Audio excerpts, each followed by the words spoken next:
Coming into 2024, Mad Lions merged with Spanish organization KOI to create Mad Lions KOI, or MDK for short. Despite arguably being the second best team in Europe across all of 2023, the newly formed Mad Lions KOI would remove every single team member and coaching staff member with the exception of Elyoya, and instead would bring in 4 rookies and replace the coaching staff with a coaching staff from the ERLs. Worst of all, they did so while claiming all of these changes were in line with a mission to win Worlds. This team is fucking delusional.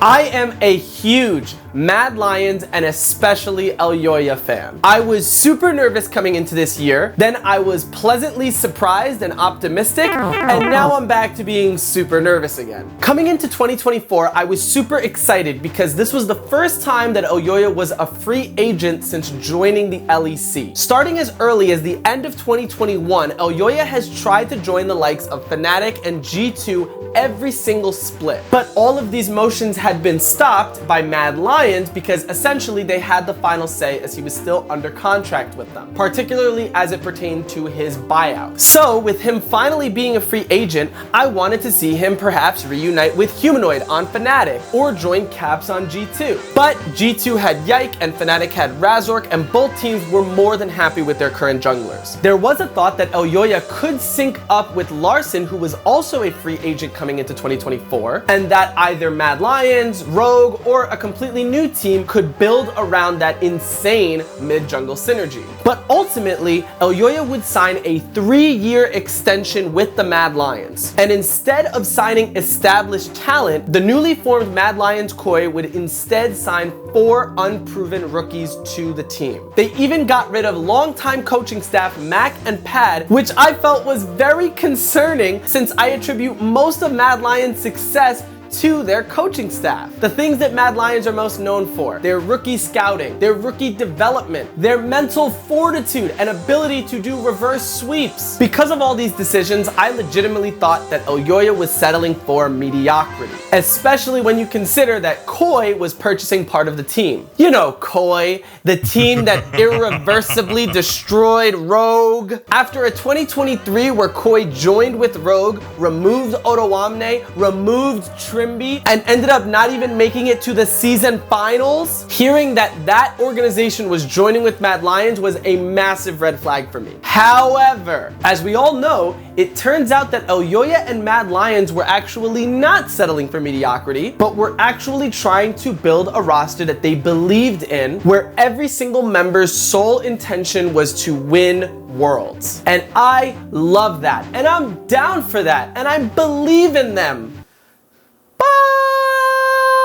We'll get back to this. For now, let's talk about spring of 2024. I know it's kind of cheating to take credit for this prediction since my prediction was kind of 2 predictions, but essentially I said that I thought MDK could be top 4, but I also said I wouldn't be surprised if they bombed out of nowhere and got a disappointing 8th place finish. And I was pretty close. They placed 7th in the regular season, being tied with SK and Rogue, I believe, for 9th place coming into week 3 with a record of 2-4. It was not looking good, and despite a promising looking week 3, they would ultimately finish in 6th place in the playoffs. Let's go player by player. Mirwin I love, and his mechanics are absolutely insane, and his picks are even crazier. Fiddlesticks top, Varus top, but I am always hesitant to get too excited about a player picking off-meta champions because it can make me feel like the off-meta champs are the only value that they bring to the team, and that fundamentally they are not as strong as the opponent they go up against. They are using unfamiliarity to compensate for a pick's weak points. Now, this is a criticism that I have for G2 as well, where I worry that they cook super hard domestically, but once they bring these weird picks to international tournaments, it can be doubly bad since arguably the members of G2 are always going to be weaker than the individual components of an Eastern team. Add to that Eastern teams are better fundamentally, which allows them to really exploit the weaknesses of off-meta picks. The LCK and LPL already have their own off-meta picks, like Zeus bringing out the Vayne top, or Canyon bringing out Kha'Zix in LCK finals, and then Nidalee in MSI, and completely reshaping the meta meta. I know that there are competing philosophies here, but I guess I would more associate myself with wanting better fundamentals and macro rather than individual outplays and cheese. To counter this, however, LS, who is obviously very well versed when it comes to League of Legends, and particularly focuses a lot on the LCK and LPL, just recently he felt that the West's hope for defeating the East is actually their creativity and innovations. LS essentially said that when a competitive game begins, it is usually the West that takes the lead because of their creative and innovative thinking, and that once a meta has more or less developed, that's when the East takes over and really hones it to perfection. So maybe there is more value to these off-meta picks than I am giving them credit for, but as of right now, I want to see Mirwin winning lane again like he did in winter, and that I unfortunately did not see a lot in spring. Elyoya, I feel, has been a bit inconsistent this year, but I want to provide one potential explanation. I believe it could be that Elyoya is playing a more supportive and enabling style of jungle in order to set up and elevate his 4 rookie teammates. This way they can feel confident and get good practice, as they will have the resources needed to maybe have a small advantage so they can actually compete against the talent of the LEC. I hope this is the case, because if not, I have been a little disappointed with his plays and decision making. There have been a few games where he has been hyper aggressive to a fault. I specifically remember this level 2 gank with Jin Zhao, where despite it looking good at first, it completely blew up in their face as the enemy team answered it perfectly, and suddenly MDK were substantially behind. As a jungler myself who has learned a lot about how to punish an aggressive ganking jungler through invades and stealing camps, it seemed like Elyoya was getting easily countered. Granted, at times these were incredibly creative gank setups, but in some instances he's unknowingly on vision and taking a uncalculated, unnecessary risk. Off script here, but there was also that one gank that was really cool in mid lane where like he tower dove or like took tower aggro, I think as Jax, and I remember they got the kill but it ended up not paying off. There's just a ton of these types of plays across 2024 for Elyoya right now. Ultimately, I think it's leading to pretty volatile games. In week 3, they managed to tighten things up in the spring regular season, so I don't know if Elyoya was like, okay, now I'm going to stop going for over aggressive plays and just play well. I'm not so sure. I want to see him be the best. That's Elyoya as I see him right now.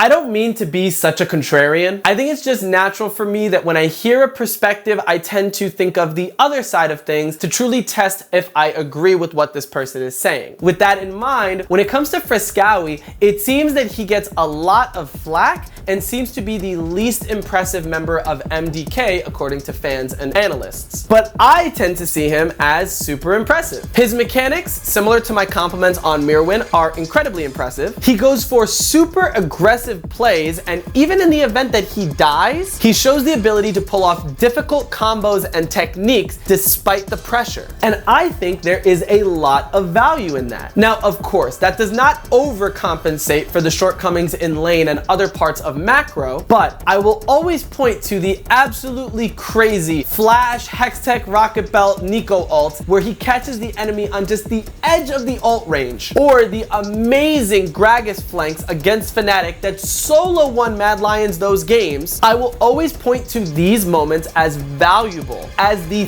thing you can rely on Fresskowy to bring to your team. It's explosive and entertaining as hell, as it is for most of the other players on Mad Lions. It's a big reason why I'm such a fan of this org and all of their players. Maybe if I saw more people paying respect to this aspect of Fresskowy, I would be more inclined to criticize him. But for now, I think it's important to highlight this aspect of Fresskowy that up to now I feel has not been pointed out by many others. Certainly not often enough. Okay, when it comes to Supa, I feel like you get two completely different answers depending on who you ask. I don't know if it's because of the comments he made about thinking he is the best AD carry in Europe, if not the world. I forget which one he said. Maybe that rubbed people the wrong way and that makes him an easy target for hate. Or maybe he was getting this hate before he said anything. On the flip side, some people were saying as early as winter that he was a top 3 AD carry in the league. And really, this isn't that crazy of a thing to say, considering that people consider Mirwin and Alvaro especially to be top 3 in their role in the LEC LEC right now. That being said though, many have attributed Supa's success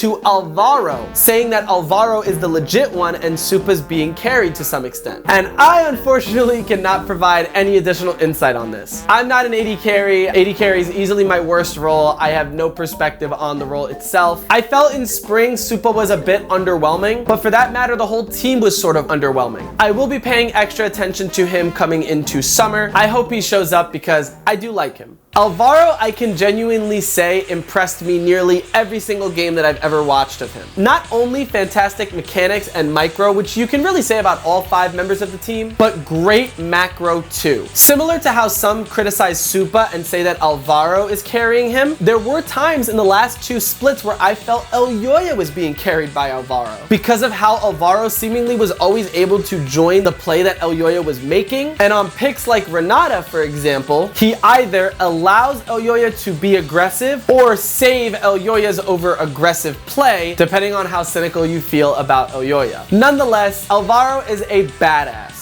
Fun fact, apparently before officially joining MDK, he had offers from Heretics and Fnatic as backups. He's awesome, and I hope he keeps showing up because low-key, I think he's the most consistent part of this roster, second being Elyoya. Mad is a team that I love, but I am super nervous about. I feel like they don't have strong macro, which is surprising to me based on what I have learned about their new coach, Melshead. Apparently, at Worlds 2022, I believe, where during that tournament, apparently Piosik said that Elyoya was one of, if not the most impressive jungler he went up against all tournament. Piosik won Worlds that year, I don't know if you guys know that. Apparently, Elyoya would talk to Melshat more about jungling and macro in general than he would with his own team and coaching staff. But for some reason, it feels like this current iteration of MDK goes for more risky plays and tries to outplay them instead of thinking, should we be going for this play in the first place on a macro level? I was watching an interview with Sven recently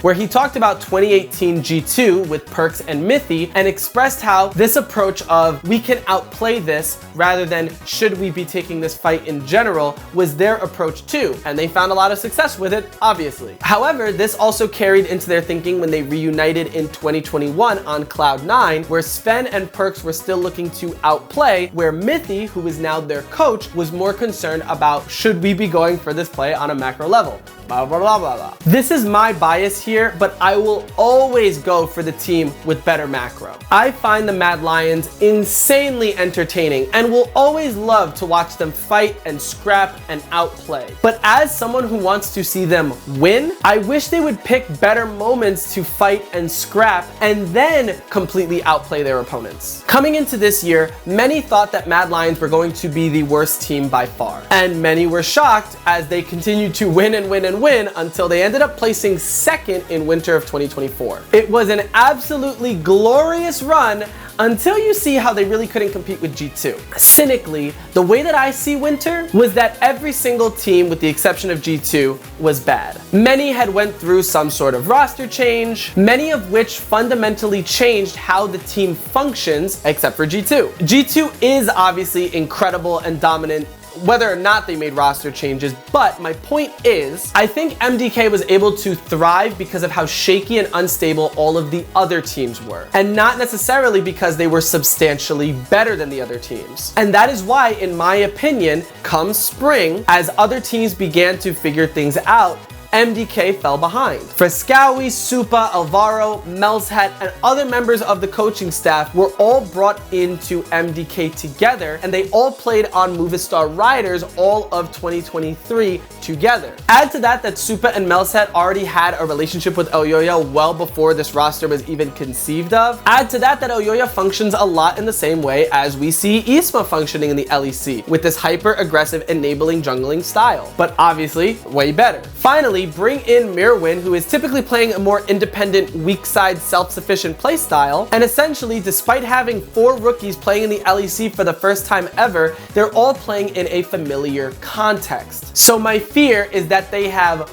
way more work to do than I think they realize. I worry that winter in some ways was a bad experience as it gave them false confidence. And that's certainly tricky since I know that Mad Lions attributes a lot of their success to their nerves and their ability to bring their focus and confidence to stage. But what happens when that confidence is not rooted in some really great fundamentals? But finally, my final hope is that Mad will actually do what they always do. Just when I give up hope, just when I take away their accomplishments from them, when I doubt that they know what they are doing, just as I doubted them at the beginning of this year, I always know that there is a chance that they completely surprise me and pull out an absolutely absurd performance where they win everything, go to Worlds, maybe even take a set off of an Eastern team, and who knows, maybe they win it all. Who fucking knows? I fucking love this team. I don't know if they're fucking delusional. I don't know if I'm delusional.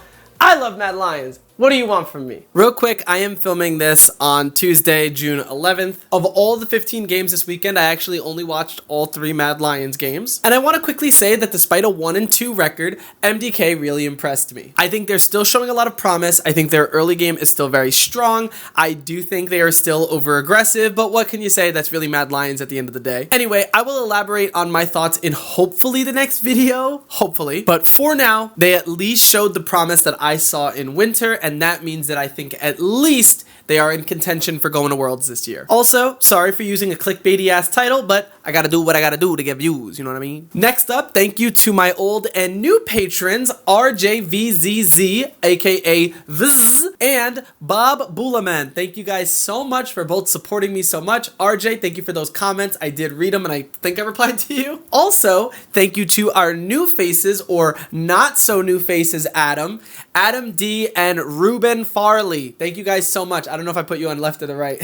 Seriously, just the other night as I was actually writing this epilogue, I was looking through my old videos and I was literally tearing up because it's kind of crazy to think that I've been doing this since January of this year. It's crazy to think that actually people are supporting me on Patreon. So I beyond appreciate it. I really can never express it in front of the camera, but when I'm by myself, it gets pretty emotional. So seriously, thank you all so much for not only supporting me, by watching the videos, leaving likes, subscribing and all that, but supporting me financially is just such an extra step that I can't believe anyone's really doing. It's incredible. So thank you again. And what makes me really happy is that I finally feel like I'm at a place in my life where I can deliver on a lot of the promises that I am making. So it makes me feel even happier. Thank you guys so much, truly, the 4 of you and many, many more who hopefully will sign up for the Patreon. Thank you all so much. There is so much more that I am going to do, I promise. And much of the reason why I'm able to do that is because of your guys' support. So of course, if you love this content and would like to see more or would like to support me, please consider supporting me on Patreon for about $5 a month. Up there, that will allow you to be included in every single outro of my videos from here on out, with me actually saying your name on top of also just having it written behind me. I'm hoping to add more perks to my Patreon tiers, but if you guys have any ideas, please feel free to leave some in the comments. I would love to hear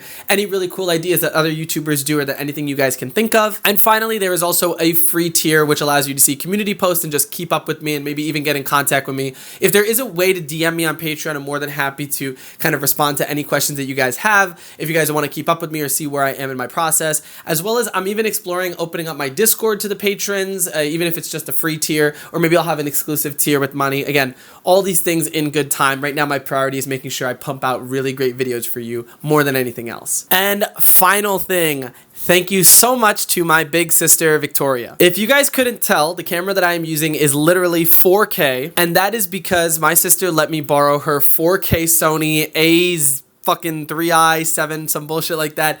Crazy ass, super expensive, gorgeous camera since literally November. I have used this camera along with these lights, the green screen frame, and every single tripod that you see and do not see in this video, and this microphone actually. Everything was given to me by Victoria in the promise of making this one project, and then I guess I claimed that I wouldn't need it anymore, and now I've completely taken over all of these goodies. She has not even asked for them back. It's unbelievable. So I just wanted to give her a quick shout out because seriously, I wanted to give her a more proper shout out in a later video, and I probably still will, but I just wanted to do it here because it's kind of long overdue. Obviously, there's also so much else that she's done for me, so I beyond appreciate it. But the funny thing is, I'm kind of treating this as a test to see if Victoria actually watches the end of my videos, so haha.